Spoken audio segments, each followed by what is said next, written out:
G'day guys, it's Matt here. Welcome to the channel.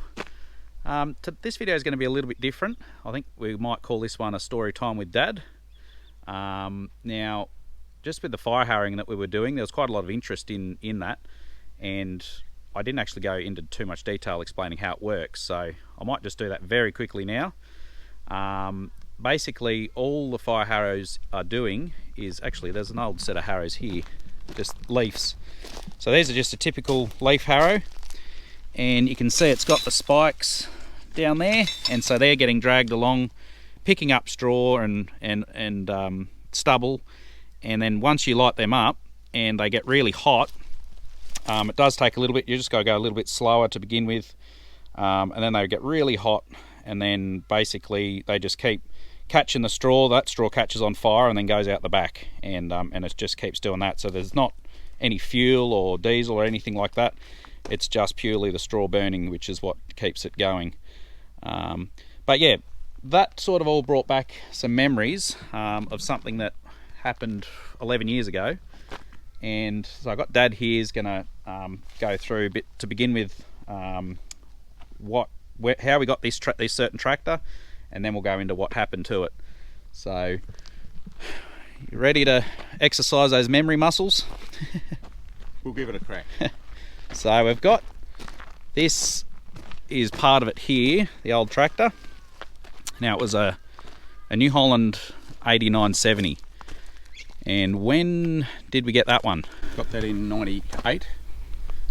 We bought our first zero-till planter. It was called a ground hound, and that was our first planter that was able to plant straight into standing stubble, and it was very, very effective. But our previous tractor, I don't even remember what the previous one was to the John Deere we had. I think it was just the old Chamberlain. And so we bought a 4840 John Deere that was nearly wrecked, and did it up, got it going, and it went pretty well. And then we decided that we weren't getting enough traction. We were on single wheels, and with that planter, 8 metre zero-till planter, we needed more traction. So one of the dealers in town offered us what they called a cotton special, and it was an 8970 that they were trying to get some penetration into the market, into the local market, and they were offering a really good price. So the dealer had said to us, look, I can do it for this amount of money, and I'd said, look, that is a really good price, but I don't think our finances will allow it. I said, if you're really going to get our interest, this is the number that you'll have to be close to. And I said, I know that you can't do that, but that's where we are. And it was about $30,000 less than what was suggested. So anyway, we decided to just keep going and do what we could, and then eventually he came back to us and said he would do the deal at that suggested price that I gave him, and that really unhinged me, because I felt like I'd given my word and didn't feel like I could go back on it, having given him a target to aim for. And so my legs struggled to keep me up there for a few minutes, and because I just didn't know how we were going to keep going. We were going to trade the John Deere 4840 on the New Holland, but about 3 days prior to the changeover happening, the John Deere grabbed a big end, and so the motor was virtually needed rebuilding. Motor needed rebuilding. Went back to them and said, I'm not sure that we can keep going. I don't think you've got a tractor now that's worth anything. They said to us, well, how about we'll supply the parts and you do the labour, because I was a motor mechanic at that time and I got other help in too. And so we did that. We went ahead with the trade, and it was the best thing with hindsight that we'd ever done. It was a really good tractor. We'd had it for 10-11 years, and we were fire harrowing half an hour or so ahead of the planting tractor, and I think Brad went and did a turnaround. He was on the planter, did a turnaround, some embers must have come up off some of the ash, that had been burnt and got up on top of the transmission. There was just a very small fire there, and he realised, got off and tried to smother it with dirt and was actually succeeding. But there was a high pressure line there that, unknown to him or anyone else, had heated up oil in it, or diesel, I'm not sure which, but he was just engulfed in a fireball. And anyway, as a result of that, he ended up in Royal North Shore. I can't remember exactly how much time he spent there, but that it was a couple of days in intensive care. He was knocked out, but you were on the Fire Harrows, sort of probably what, you might have been half a k away. Yes. And he called you, did he? Or I think he must have called me either on the radio or the phone, and he was quite calm and measured, but he said, the tractor's on fire and I've been burnt. So I took off over to him. All as I had was a water bottle with about 2 litres in it, and he had some of his clothes were stuck to him, and he was in a lot of pain.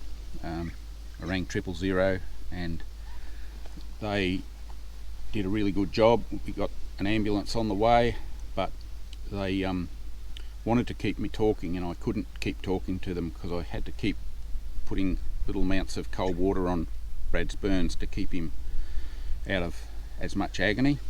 And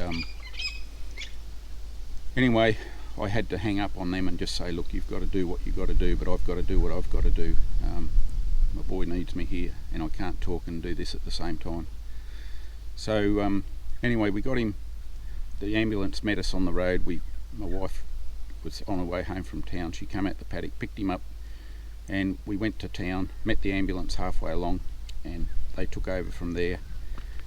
And I kept going on into town, and I went to immediately I knew Brad was taken care of, and I went to the dealer. Or you couldn't at least do any more? Couldn't do any more than what was being done. They organised an air ambulance flight to Sydney for him and all that sort of stuff.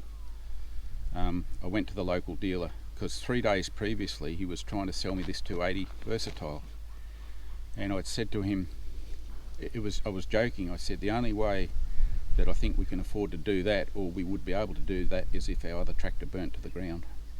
I went back to him and I said, that offer that you made for me on that tractor, I think we're going to need it, the other one's burnt. And he said, don't worry, Peter, you just do what you've got to do with your boy, look after your boy and get the family sorted. We'll go out there and we'll fix this, get this tractor hooked up to your planter and do whatever's needed and get it sorted. Which they did, and in 24 hours that planter was going again with a different tractor on it, and we had to go around the other tractor that was still burning from the inside of the transmission. Because there was a fair bit of damage to the planter as well. It had a PDO hydraulic pump on it and a hydraulic reservoir and all that, which was all singed, and but they came out, replumbed it so it could run straight off the tractor hydraulics, and a lot of the air hoses to the distributors were all melted, and because of the heat, there's a lot of damage done. So they got that. They did a remarkable job, and it was that reason, when we first traded that into that 8970 from the John Deere, and the way we were treated then, and then later on they treated us in the manner that they did when the tractor burnt.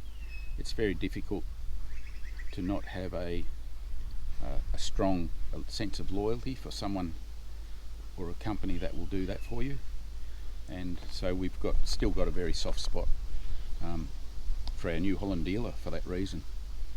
But times change, but it's affected us all. It's affected Brad, and it still would affect him today, and it's affected us all. But that's life, isn't it? And we're thankful for so many things, that he was not further injured than what he was, and that there was recovery. He just had a 6-week-old baby who's now 11.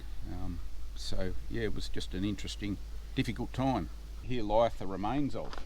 We'll go. Here's the back end. We actually rated, because the 280 Versatile is actually based off the old New Holland tractors, so virtually most things are the same. It's just got a different engine. The 280 has a Cummins engine, whereas the 8970 just had a Ford engine, wasn't it? So yeah, when we did a transmission in the 280, we snapped a shaft. We were able to flog it out of this one. It wasn't damaged, even though it'd been really hot. It was still hardened, or the basket or shaft or whatever it was in there we needed. Saved us about $10,000.